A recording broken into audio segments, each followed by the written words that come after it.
Hello everyone and welcome to another video on my channel. In this one I'm going to show you another manufacturer's guide, and this one's going to be for round 5 of the GTWS menu season, and we are at this circuit to Spa-Francorchamps and we are in the Gr3 cars. Now what I'm going to be showing you in this video is I'm going to be first of all going to go through straight away to my detailed dry lap, followed by I'm going to show you 2 quick wet laps, one using the racing line, one without the racing line. Then I'll show you the detailed lap of the fastest way to drive in the rain, in my opinion. And then I'm going to finally show you a 10-lap dry stint with some commentary in the background talking about the race settings, etc. So before we get right into it, I would like to say, first of all, huge thanks for the recent support while streaming for these last 4 rounds I did, and for these manufacturer guides I've done.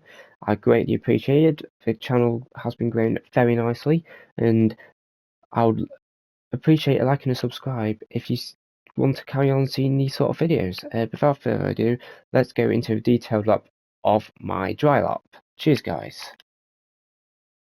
Alright guys, so here we are. So as you can see, with the wind, I've got it at 2.9 meters per second north. The reason for this is because in last year's official, the wind was directly north at about 3.0 meters per second from memory. So I wanted to try and recreate that, since it's the same race settings as last year, so I'd imagine the quality conditions will be exactly the same as well. But anyway, let's get into this lap. First corner in the BL I'm braking, I'd say, a car length after this 100 marker here. Maybe slightly later than a car length. Maybe more like a car length and a half. Any second. There you go. Yeah, I'd say a car length and a half after this 100 marker. So I'm going to be braking a straight line. As soon as I get down to second, I'm going to start to turn to the right. You want to try just clip the inside apex, but you don't really want your right wheels to go over the green part of this curb. Or ashtray, I should say, because you need to have some angle to get out of the corner without having too much wheel spin and getting good momentum out of the corner for the very long straight that's coming up. At least in the BL set, since the original radial is very easy flat. I'm taking this first corner at around 42 miles per hour in the BL head.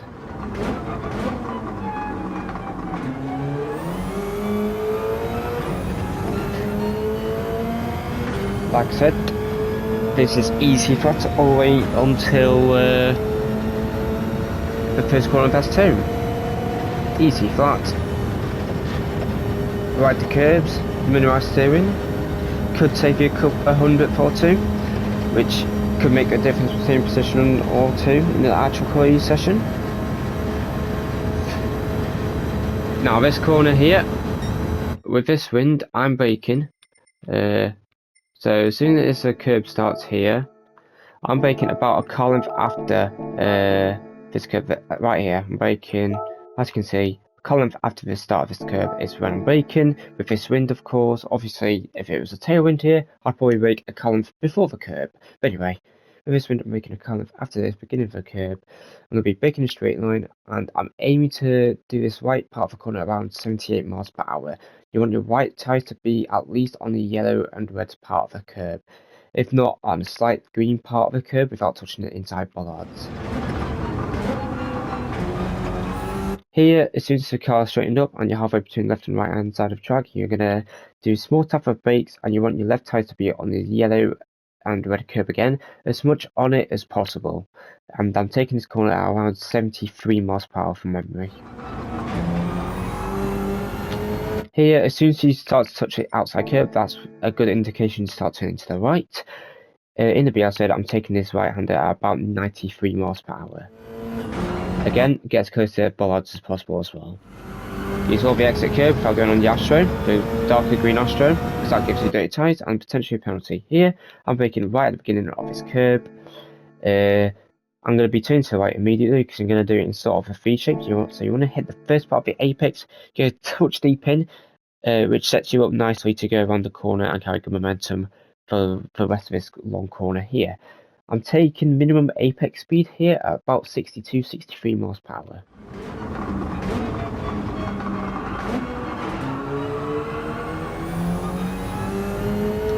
Here I'm going to pause now, so there's this little red barrier bit here. I'm braking about a car length and a half before the last one appears here. So about any second here. So I'll say about the third guardrail before this red barrier here. Again, get your right wheels to get on this high point of this curb. You don't really want to go all the way on this curb because it can unsettle the car a bit, and you may not have as much grip going into the actual corner, so you may not be able to carry as much speed. So here, you want to be on a high part of this curb, and in this car, I'm taking this corner at about 84, 85 miles per hour range. Try to touch the inside curb, but try not to touch the green part of the Astro, because it can unsettle the car and drag you right as well. Here, I'm braking up this marshal here with this wind. Actually, no, not this marshal. I'm braking between these two marshals here with this wind. And in this car, I'm taking this corner at about 108 miles per hour on this first apex here. Just touch the outside curb. If you try to use all the outside curb, you will just unsteer a bit wide, so just be mindful of that.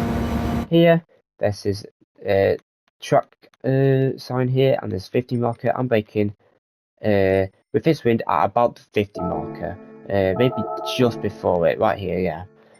I'd say I could probably brake as late as the curb, to be honest, but it's quite hard to do it, because if you brake a bit deep, you're going to go very deep and lose a lot of time, because you need to get close to the apex, since as soon as you get away from the apex, you just start to understeer a lot, and there's less grip. This corner, I was taking it at about 85 miles per hour, yeah, 85 miles per hour. No, not 80, sorry, not 85, 80 to 81. Here, there's not really a braking reference, just the more laps you do, the more you get used to it and find it consistent. This corner I'm taking at about 88 miles per hour. Try to get on this part of this track here with your left tyres, just to help drag you around a bit. Again, it can unsettle the car touch, so just be mindful with your steering angle. Try not to put too much steering angle if you're going to use this much curb. At least in the BR side. Here I'm braking about a car length before this yellow and red curb, maybe a car length and a half in the BL set, and I'm going to be braking a straight line. I want quite a late apex because you need as good of an exit as possible, since you're going to be flat out all the way until the last chicane here. In this car, I'm taking this corner at around 77 miles per hour in 4th gear. This is easy flat in the BL set. So most cars you may have to do a small lift. But in the BL set it's flat. Thanks to its amazing downforce and slow acceleration, which makes it, well, easy to take some corners flat compared to every other car in Gr3, that is. This leads to the last corner. I'm braking for this last corner about a car length and a half after this 150 marker, so I'd say about 135 to 140 meters. So any second now.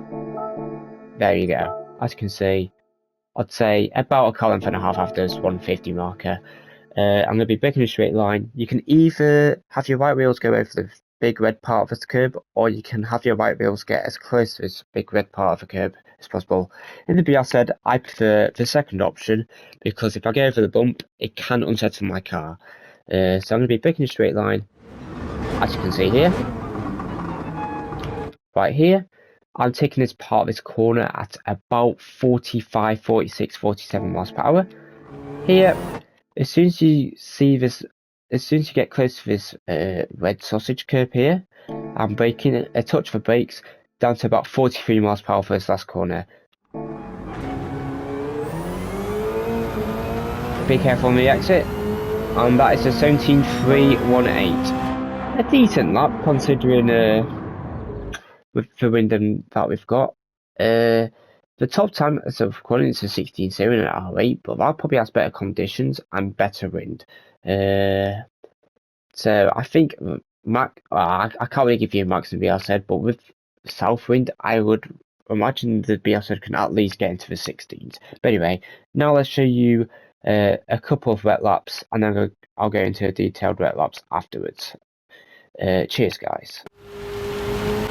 Okay guys, so I'm going to show you my first lap using the race line, then I'm going to show you the second lap without using a racing line. So as you can see, as soon as I start to brake using a racing line, my car just wanted to snap and understeer and oversteer at the same time. The car refused to turn in, and I couldn't slow the car down either, and I lost less grip in the corner as well. Same with Rouge, I used the racing line. I had to just massively back out the throttle, otherwise I was just going to spin if I was going to put the power down on the racing line. Now the reason why you don't want to use the racing line when there's a lot of rain on the track, or the track's very wet I should say, is because the rubber on the racing line actually makes it a very slippery surface when it's mixed in with the moisture. So that's why you want to try and avoid the racing line, because if you use the racing line, you just get oversteer under braking. You also have a lot less handling in the corner, and you also have a lot less traction coming out of slow corners especially.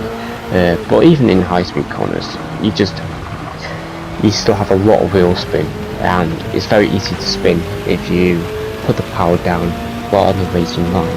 So that's why when it comes to wet weather races, you need to try and avoid the racing line. I'm probably not going to use the racing line itself, as in the assist, as you can see on screen. The only reason I'm using it is so that you guys can clearly see where the AI racing line is, and basically where to avoid driving if it is heavy rain. I will say, if the moisture bar, as you can see right now, if the moisture bar on the left next to the tyres etc. is at 66% area, so on the second line, as soon as the moisture bar is around 55% and lower, that's when you can start to use the racing line again. You might every now and then, out of slow speed corners especially, still want to exit off the racing line, just because you may still suffer with a bit of wheel spin coming out of the corners, and especially in some heavy braking zones as well, you may want to initially stay off the racing line. But as you can see, just keep an eye on the lap time. So as you can see, coming into the last chicane now, I'm still struggling to slow down the car, even though I'm braking very early. And as you can see, and here, I had a lot of wheel spin out of this corner. So as you can see, I did a 2:38.7 on the river racing line. Now I'm going to show you a lap where I'm not using the racing line. Obviously, this is not going to be optimal because I've not done many laps in the wet weather. If anything, I did 3 laps max, just to get you a rough guide for this video. But since I've done this track numerous amount of times in wet weather before, I had a good idea of what I'm doing. In Eau Rouge, I should have turned a bit earlier. You only use the inside curb actually, on the right hand side, just because you are off the racing line for longer initially, so you can carry more speed into the corner itself. Since you're carrying more speed, you get off the racing line quicker, so you get more traction quicker, etc. But as you can see, I'm already second up on my time, just because I'm not using the racing line. I have a lot more traction, a lot more braking performance, and a lot more grip mid-corner. Now, what I will tell you right now is why I'm using the winter's tyre instead of wet. In these conditions, the wet is better, to be honest, easily, probably by a couple seconds, 2-3 seconds faster, I guess, faster a lap. However, I wanted to show you this in inters because it gives, you can see the difference more clearly on an inter tyre between using the racing line and not using the racing line, because the inter tyres is not really made for fully wet conditions. However, you can clearly see the traction, the braking difference, etc. with the inter tyres compared to the wet tyres. So that's why I'm doing a session on the intermediate tyres, just so that you guys can see the massive difference in grip between using the racing line and between not using the racing line, and using the racing line. Like out of this corner, for example, I gained a good 3/10 just because I'm not using the racing line. I had a lot more traction. I was able to carry a lot more speed, even though I had to take a lot longer distance. It's just worth it because you're going so much quicker. But now ending the lap, as you can see, we are over 3 seconds up on our 2:38.7 with a few mistakes there as well, to be fair, so there's definitely time in it. I could definitely done this last chicane better, as you'll see now on the entry. Here as well, too much wheel spin on entry. But anyway, as you can see, the lap time I'm about to show you now is a 2:35.4. But now I'm going to show you a detailed lap. Cheers. Right guys, so here is the weather lap guide. Obviously I'm using Inter, so in the wets you may be able to brake slightly later, go on a throttle slightly earlier and carry a bit more speed, but this is just a rough reference on what sort of thing you should be doing. So first corner in the wet, I'm braking at literally the 100-meter marker, maybe very slightly after it, as you can see. Yeah, I'd say 100-meter marker. As you can see, I have at least a car width to the right of the racing line, because I want to brake in a straight line and I want to brake off the racing line so I can brake as late as possible and gain time under braking compared to using the racing line. So as you can see, I'm braking in a straight line. And now I'm going to pull off to the left as I get towards the entry of this corner. The reason I'm doing that is because I want to open up this corner so I can carry as much speed around the corner as possible. And because I'm carrying speed around the corner, it gives myself a slightly easier time on the exit since I won't have to suffer with a big initial torque this car has. So this corner, I'm taking it at about 33 miles per hour from memory. As soon as you're off the racing line, you can basically go 100% throttle. And that's for every corner pretty much, unless you're still turning, then you may have to go 80% throttle. Here, get as far to the left as possible, use all this curb. As soon as you get to the end of this curb, turn to the right. And try use all this inside curb as well, because then you're off the racing line. Here, I'm a bit on the racing line, but over here, you're more off the racing line, so you can actually take more speed through this corner. In the video I said I reckon you can take this corner about 130 miles per hour in the ret. If you were to do it properly, maybe even more, maybe even 135 to be honest. Just because the BS has insane downforce. This corner, I'm braking literally on the 100 again, as you can see. As soon as I get to 100, I'm braking, and again, I can probably brake slightly later and I'll think about it, but here, I'm going to be braking a straight line again, car width off the racing line, like this. Importantly, as you get over the racing line, carry on going straight, because if you start to turn in on the racing line, the car will just oversteer and you'll lose grip. So carry on going straight over the racing line, then turn to the right as soon as you go off it. Again, as soon as you go on the racing line, carry on going straight for a bit, and then turn to the left.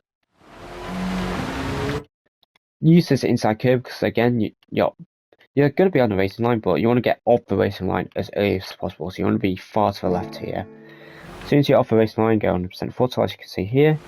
Here, stay very wide, at very least a car width of the inside curb here.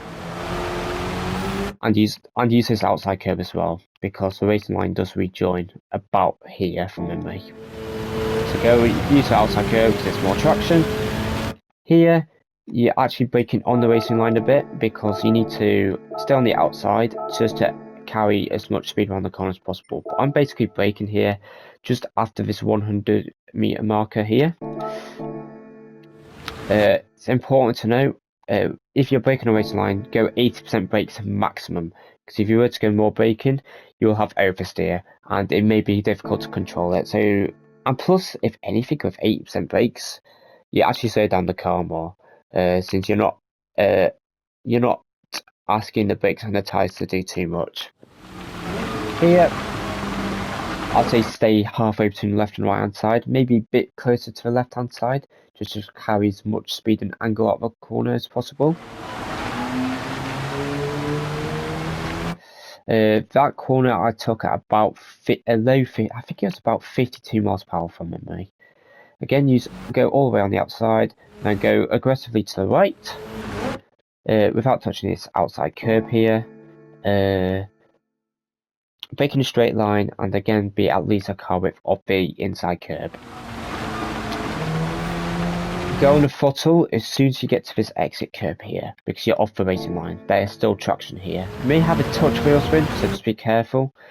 And that corner I was taking it, I believe 63, 64 miles per hour, that sort of range. This corner, use the outside curb, and I've just missed a braking marker, but in the wet I'm braking probably about a car length before this 50 marker here. Again, be a car width off the inside curb. Feel free to use all this outside curb just to open up this next part of this corner. First apex I was taking it at about 85-ish miles per hour. This is flat in the BR anyway, as long as you're not on the racing line. Here I'm braking just after this 100 marker, I believe about 90 meters, I want to say. And again, you're going to be braking on the racing line initially. There you go. As you can see, I'd say about 80 meters actually. Again, 80% brakes initially because you're on the racing line. As soon as you get off the racing line, start to turn it in, and you want to take this first apex at about 70 miles per hour from memory. Yeah, about 65 to 70 miles per hour, somewhere between that sort of range, and you're going to be good. Again, as soon as you go on the racing line, just don't be too aggressive on the throttle because you will have wheel spin. As soon as you get over the racing line though, or past it I should say, turn to the left, stay a car width of the inside curb. As soon as you get towards this exit curb, go 100% throttle and stay wide, and then cut off or cut back to the left. Again, I'd say in the wet I'm braking about a car length after the beginning of this grass on the right hand side. Again, because you're on the racing line, you want to brake about 80% initially until about here, when you want to just release the brakes anyway because you're starting to turn in. And again, you want to be a car width off the inside curb.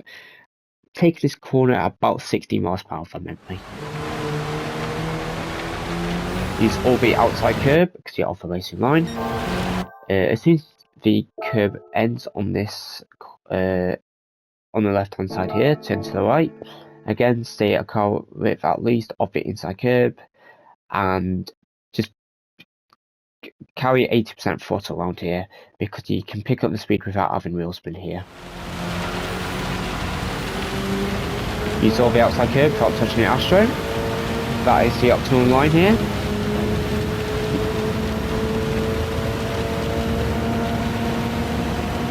I believe for this corner as well, I was taking it at about, I would say 93 miles per hour area. This corner, turning late. If anything, a bit later than what I did here. And you want to take this at about 125 miles per hour to be said from memory. Use the outside curb. Try not to touch this Astro though, if you can help it. I don't know if you get dirty tyres or not, but you lose time either way. Stay to the right. And for this last corner, I'm braking pretty much the same point as I would in a dry. Maybe very slightly earlier. So I'd say here I'm braking about 140 meters. So car length after this 150 marker here.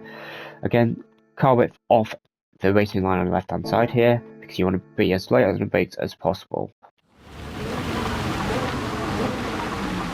If you can help it, try and cut this as much as possible, obviously without your left tyres leaving the red and yellow part of this curb, otherwise you get a penalty. Just so that you're off the racing line and you can go as far to the right as possible to open up for this last corner and basically just not be on the, basically stay off the racing line as long as possible if you were to cut it as much as possible. This corner was taking it about 35 miles per hour. Here, because I was on the racing line, I had oversteer. Turn here, get as far to the left as possible. Try not to touch the inside curb because it can unsettle the car. Again, about 35 miles per hour, maybe slightly less. And again, exit at least a car width of the racing line. You may have to initially be 80% throttle, especially in an FR car. In an MR, you should be able to go 100% throttle, to be honest, in first gear, like a Lambo Huracan or Audi R8. But in a BR, I had to initially be 80% throttle. But as soon as I got about halfway through second, I could easily go 100% throttle. And that's a 235.4 in inters. In the wets, I think I'll be looking for around a 231, 232 sort of uptime. But now I'm going to show you a dry a first half of a dry stint in case the race was to be dry. So I'll commentate that in the background, and I'll go to that clip now, guys. Cheers. Alright guys, so now I'm going to show you the first 10 laps of the race, just in case the race was to be completely dry. That's why I decided to put this part of, do this part of the guide in this video, because I'd say it's a 50% chance you're going to get a wet race or a dry race. One or two more things I'll note is, first of all, the wet weather cannot hit. It is impossible for the wet weather to hit in the first 10 minutes in the race. That's because Pirelli set it up with the way that the first raindrops cannot hit until the 10-minute marker hits. That's what I've noticed anyway, just from trying to get the wet weather for this video, and just from last year and when we had this in the daily race in the past. They have used this combo a few times now, but anyway, that's why I know that the wet weather can't hit until around the 10-minute marker anyway. But anyway, what you'll be seeing now is I'm going to be actually using fuel.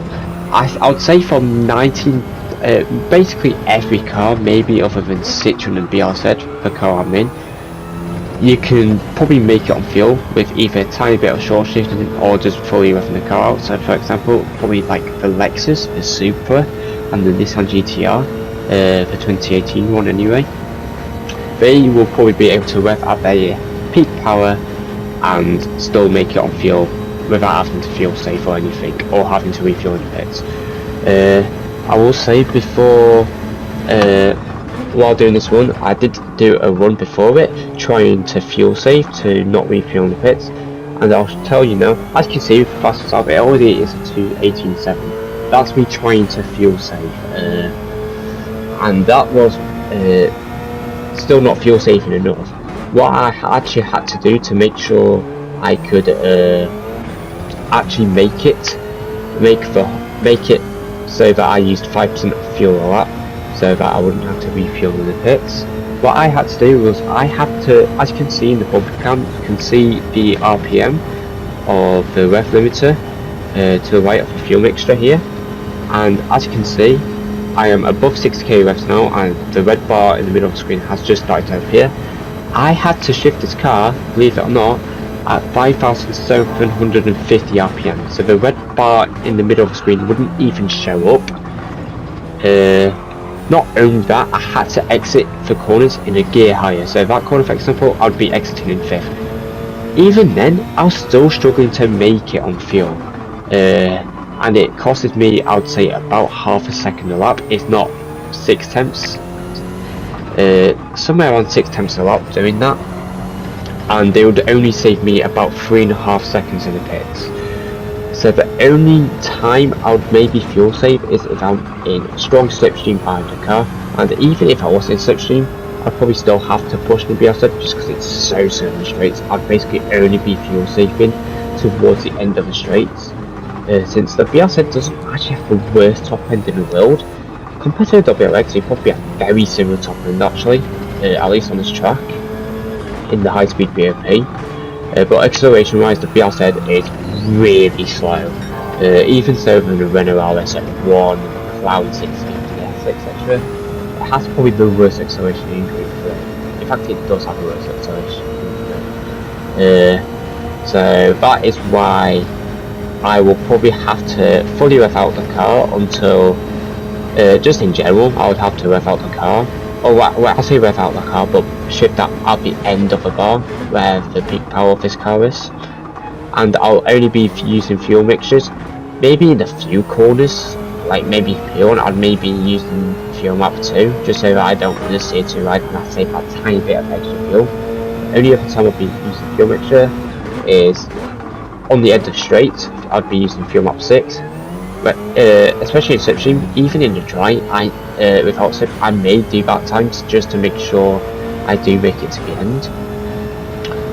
But that is enough on that. Now I'm going to very quickly talk about the race settings, because I didn't really cover it at the start of the video, since I didn't want to make this video too long, so I thought I'd save it for the 10 lap stint that I'm showing you now. So, this race, at least in the GT1 league that I'm in, it is 20 laps, there are 16 cars available, and the qualifying time is only 4 minutes. But since the lap takes at least 2 minutes 16 to do a lap, that means you've only got time to do one lap. So I'd make sure you don't over push on your outlap. Obviously you don't want to be too conservative, because you want to have warm tyres to start your lap. What I'm planning to do is I'm probably going to do the outlap as if I was doing a big tyre saving race. So I'm probably going to do like 10-20% steering, especially in the fast corners. In slow speed corners I might do it as normal, just to make sure I'll have enough tyre temps to start the lap. But in the fast corners like P1, I'd probably be doing 20% steering, just so if I don't get too much tyre wear to start my lap. But make sure you have warm enough tyres for turn 1 at the start of the lap. But anyway, carrying on, it's a rolling start, and since it's the normal Spa, not the 24-hour layout, which is the same track by the way, it's just a different rolling start and a different pit entry. No, pit entry is the same, but the pit exit's different, and it takes a lot longer. But since we're using the normal circuits, the Spa-Francorchamps, it's not a long pit lane, it's not a short pit lane, it takes about a 20-second pit loss from memory, it's around there anyway. And the rolling start, I believe if you're on the top 8 you start after the final chicane. If you're like 9th or 10th and 11th, you start either a bit midway through the last corner, or just after the first part of the chicane, or in the middle of the chicane. So from behind you're going to have to do the first corner of the last chicane. Basically what I'm trying to say is try and qualify in the top 7, top 8 area, just so that you start after the chicane and you can start the race within the slipstream of a car ahead. If you was to start 9th and below, you would probably start outside the strong slipstream of the cars ahead, which means you'll probably have to push a lot, both for your tyres and fuel, especially if your car isn't good on fuel. In my opinion, it is worth using up that fuel just to try and catch up to the slipstream train ahead of you, so that you can fuel save if you need to behind them, or just use that slipstream to try and save tyres, or just, you know, gain time in general, because the slipstream is quite powerful in this game. If you watch my Nords race, you would have seen how surprised I was with the amount of speed you gained with the slipstream, since it's real slipstream. I thought the strength wouldn't be as strong as it actually was, but you do gain quite a few more power in slipstream, so use that to your advantage. But obviously, because you'll be in the slipstream, just make sure you brake a bit earlier than you would usual, like a time trial or qualifying, etc. Just because you're carrying that extra bit of speed. If you were to brake at the same braking reference, you'll just be going deep and you may hit the car ahead of you. And because there's also a slight dirty air, especially in high speed corners, it's not massive dirty air, but there is definitely some dirty air. I definitely felt it at Nords anyway. Just be mindful of the amount of speed you can carry into each corner if you're very close to a car ahead of you. But anyway, carrying on with the race settings. So the fuel consumption is obviously off for qualifying, and it is ×2 for the race. Like I said already at the start of this stint, most cars will easily be able to make it on fuel without having to fuel save. Cars like BR said, the car I'm in, and the Citroen. I'm trying to remember any other cars on the top of my head that struggle on fuel. Porsche, M6. I'd say those are the main cars that struggle on fuel. You will either have to fuel save, either in slipstream or just in corners, or just using fuel map 6 at the end of straights, or refuel in the pits and just take a few seconds lost in the pits and refuel in the pits to make sure you have enough fuel to get to the end comfortably.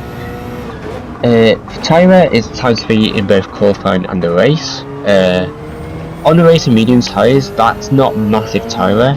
Spa does have quite a few high-speed corners though, so just try not put too much steering into the fast corners. So for example, P1 to the corners I'm coming up to now.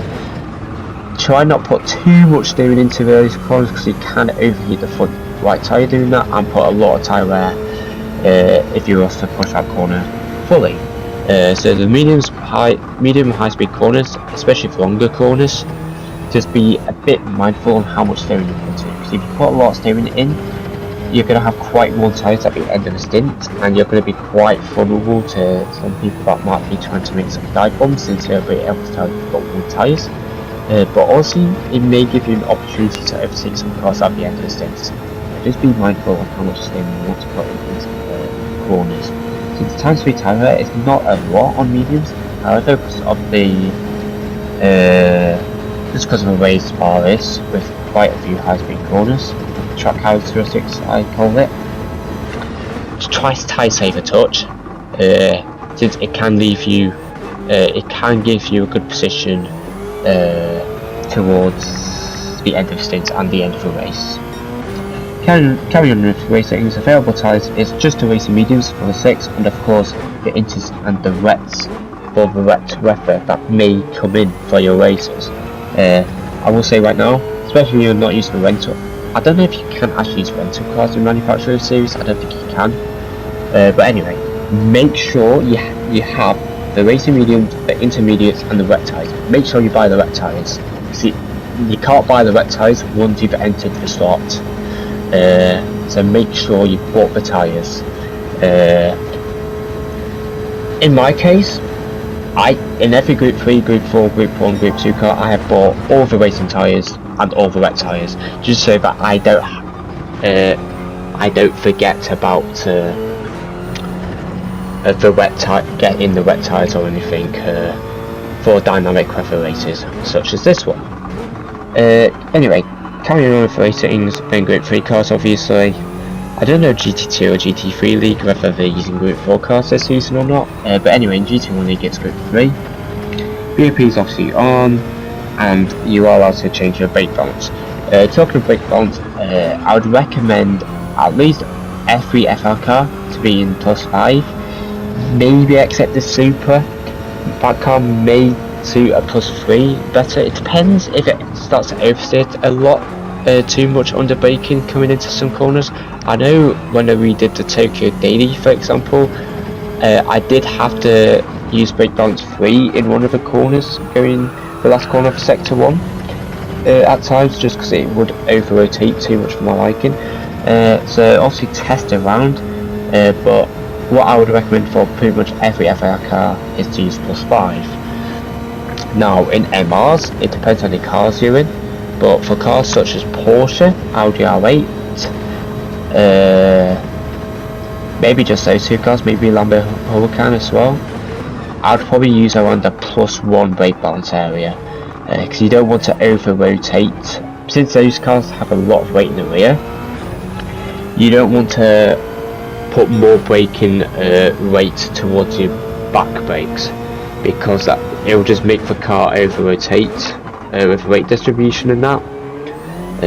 So I'd probably recommend to go +1 lowest, maybe +2 if you're feeling brave.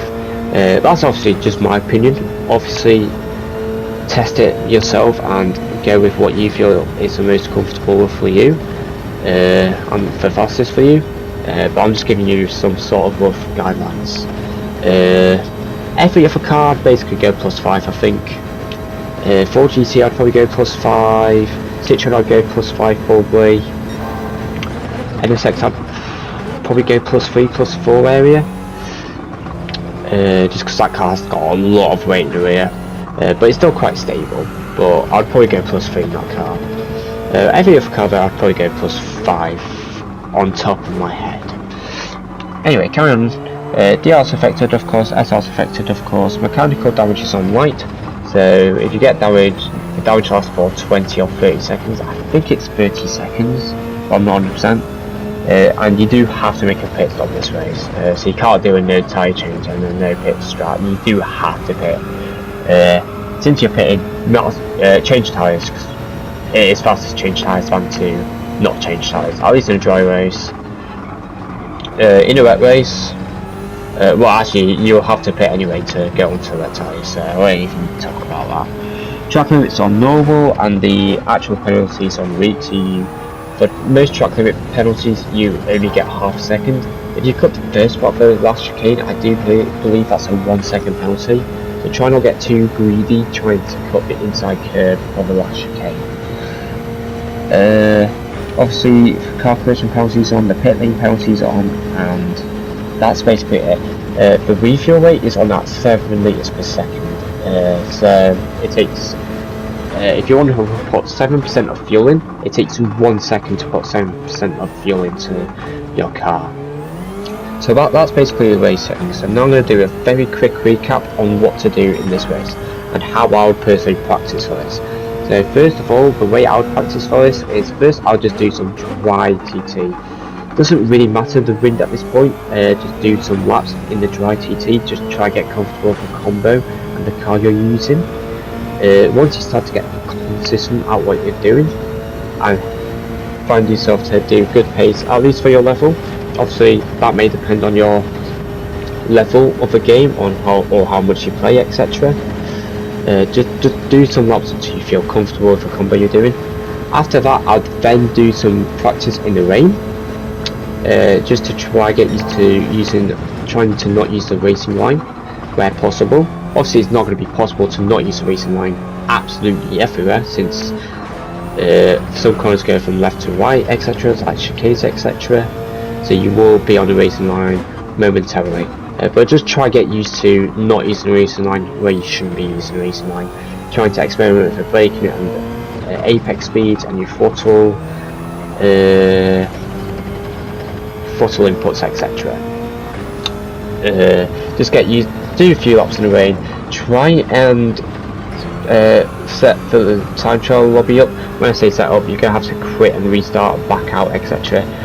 I would carry on doing that until you get quite a lot of dark blue that is going to hit the track. Make sure you before you like get into the actual lobby, but so like you're on the lobby screen where you can see the ranking boards, etc.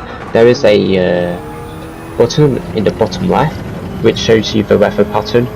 It shows you the weather pattern from 16 minutes previous to the session you're in now to current time, and you can see the direction the weather is going, and you can use that to determine if the lobby will be wet enough for you to do some wet weather practicing. But after that, I'd then personally do a race stint, or at least a race stint of 10 laps, if not 20 laps if you want to. I only did 10 because I'm going to be doing the same. Basically what I did for the first 10 laps will be what I'm doing for the second 10 laps, just with a bit less fuel than the first stint, of course, since I won't need 100% of fuel to do 10 laps. I'll probably need about 60. Around 60% anyway. But after that, finally, so you've done your dry practice, you've done your wet practice, and then you've done your race in practice with the fuel and tyre.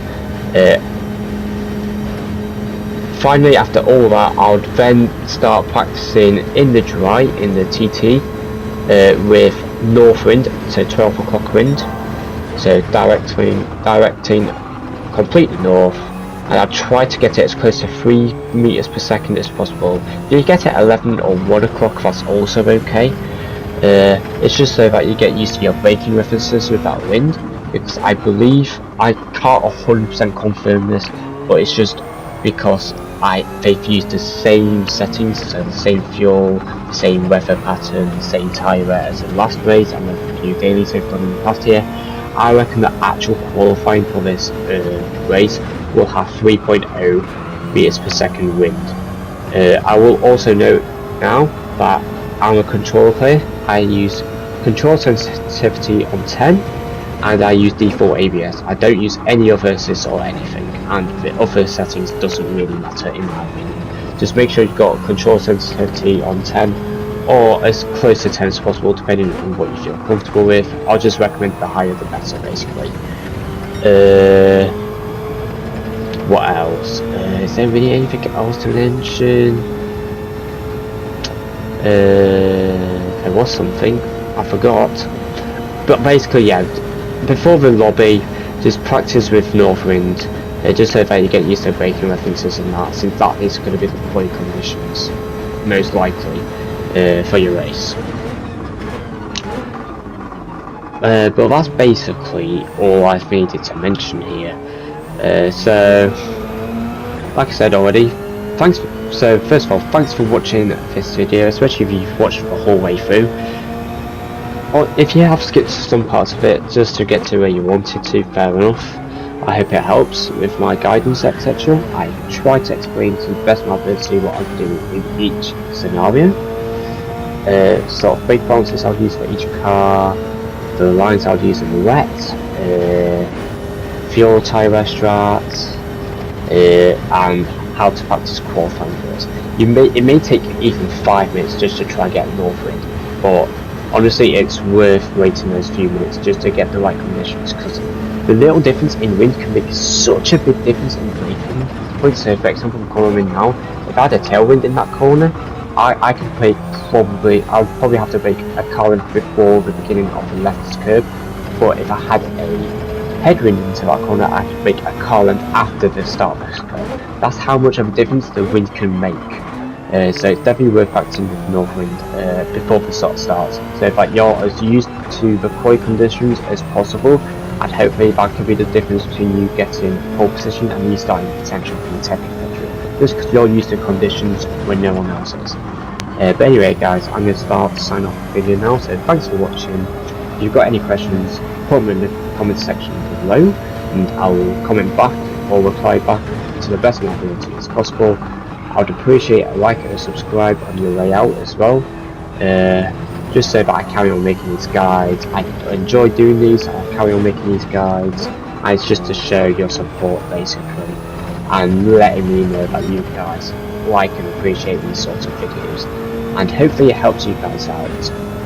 I wish you all good luck if you're going to do this race. If you're not going to do this race, I will stream this race on the Wednesday in the afternoon in the UK. The first slot starts for me at about 5 PM in the UK, and not about 5 PM, at 5 PM in the UK, so 17, since 5 PM in the afternoon. And I'll probably be going live at least an hour before the first slot, just to say hello to everyone that's there, and to, you know, start to practice for the actual thing. But yeah, just remember guys, this is all for fun at the end of the day, so if you start to do practice of this and you don't enjoy it, don't do it. Just do something else instead of doing the race, because it will just stress you out and you won't enjoy it. And that's why we play the game, to enjoy it. But anyway guys, see you later, have a good one, good luck if you're doing this race, and I'll see you for Wednesday hopefully. Cheers.